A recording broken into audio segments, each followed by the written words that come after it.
Batu Bala, Batu Betangku, Cerita Rakyat, Kabupaten Sambas, Kalimantan Barat.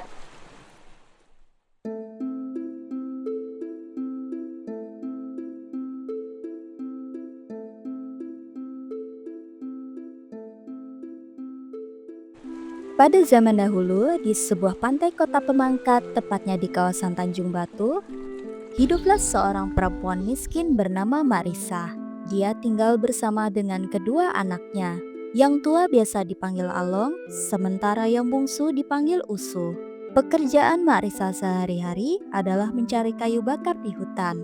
Pada suatu hari, Marisa berniat untuk mencari telur tembakau karena tidak ada sama sekali makanan yang bisa dimakan di rumahnya. Sebelum pergi, dia berpesan kepada anak tertuanya. Lo, emak nak nyari telur tembakau. Jaga dulu adikmu betul-betul ya. Ye, Mak. Setelah itu, Mak Risah pun pergi ke pantai yang airnya sedang kering. Saat itu, banyak sekali ikan tembakul yang sedang bermain-main di lumpur. Marisa kemudian mencari ikan itu di tepian. Tak lama kemudian, Marisa pun mendapatkan ikan tembakul. Ikan tembakul yang didapat dibersihkan dan diambil telurnya.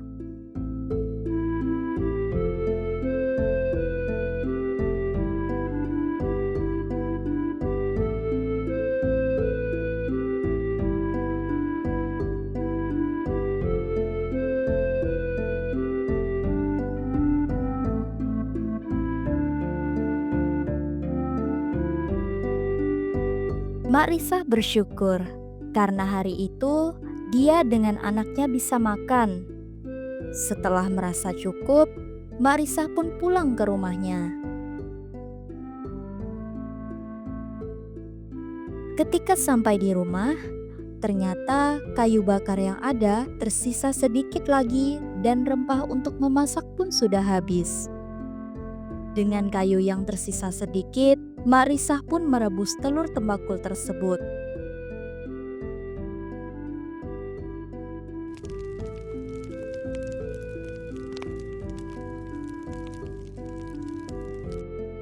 Kemudian, Marisa pun bersiap pergi lagi mencari kayu bakar dan rempah untuk memasak. Dia berpesan kembali kepada anak tertuanya. Lo, telur tembakau dah emak jarangkan di atas tungku. Mudah masak kala diangkat. Emak nak nyari kayu bakar dengan rempah dulu. Pas emak balik kala dimasak dengan rempah. Baru kita makan same-same. Iya, Mak. Umak jangan nak lama gila balik ya. Setelah memberi pesan pada sang anak, Mak Risah pun pergi keluar walaupun harus menahan rasa lapar dan kelelahan yang dirasakannya. Tidak lama kepergian sang ibu, adiknya Usuh mulai menangis karena kelaparan. Sementara Along yang masih kecil kebingungan bagaimana menenangkan adiknya yang menangis dan tidak berhenti sama sekali. Lalu, Along pun mengambil satu telur tembakul dari panci dan diberikan kepada Usu. Tetapi setelah diberi pun, ternyata adiknya masih lapar. Sehingga dia pun mengambil satu telur tembakul lagi. Melihat adiknya makan, Along juga merasa tergiur.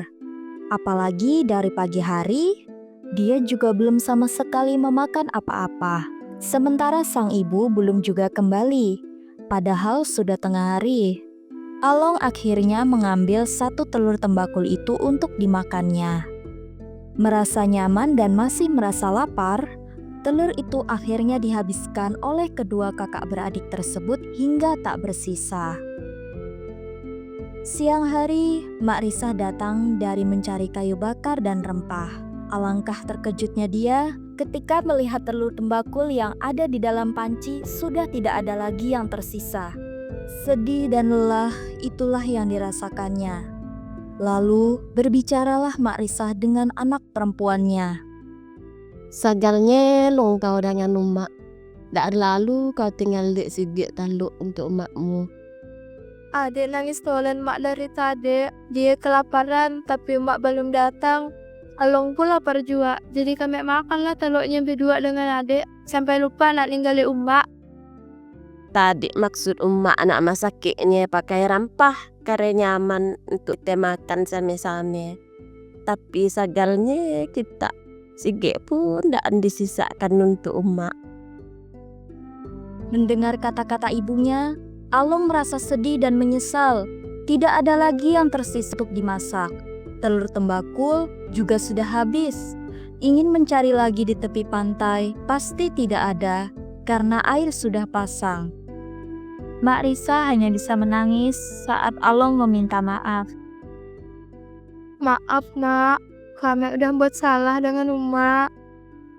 Dah lah long emak dah kemponan taluk timakul. Mak Risa tak mendengarkan anaknya. Dia pergi berlari keluar meninggalkan anaknya menuju ke Tanjung Batu. Mak Risa berlari sambil menangis pilu. Hingga Mak Risa sampai di sebuah batu besar yang terbelah dua yang dikenal dengan sebutan Batu Belah. Sesampainya di depan mulut Batu Belah, Mak Risa pun memohon, "Batu Belah, batu betangkup, tangkupkan aku anggan kakiku. Aku kemponan taluk tembakul." Terdengar bunyi batu yang menangkuk kaki Mak Risa. Sementara itu di rumah, Along pun sadar jika ibunya belum pulang, sedangkan hari sudah gelap. Apalagi adiknya juga tidak berhenti menangis karena kelaparan. Kemana umak itang belum balik? Nanti adik nangis tolen. Susul keja umak iya. Dia pun akhirnya menyusul ibunya sambil menggendong sang adik yang masih kecil sambil memanggil-manggil ibunya. Uma, balik ude. Adik menangis, kelaparan nasi. Namun, Mak Risah tak peduli. Dia kembali memohon kepada Batu Belah hingga menangkuk lutut, pinggang, leher, dan kepalanya. Anaknya yang baru saja datang melihat ibunya ditangkup, mencoba untuk menyelamatkannya. Tetapi yang ada hanyalah beberapa helai rambut sang ibu. Semuanya sudah terlambat. Sang Along memanggil-manggil walaupun sudah tidak terdengar oleh ibunya. Uma, tante aku, adik menangis, kelaparan susu. Semakin hari, semakin kurus. Kini yang tersisa hanyalah Along dan adiknya. Ibunya sudah tidak ada lagi.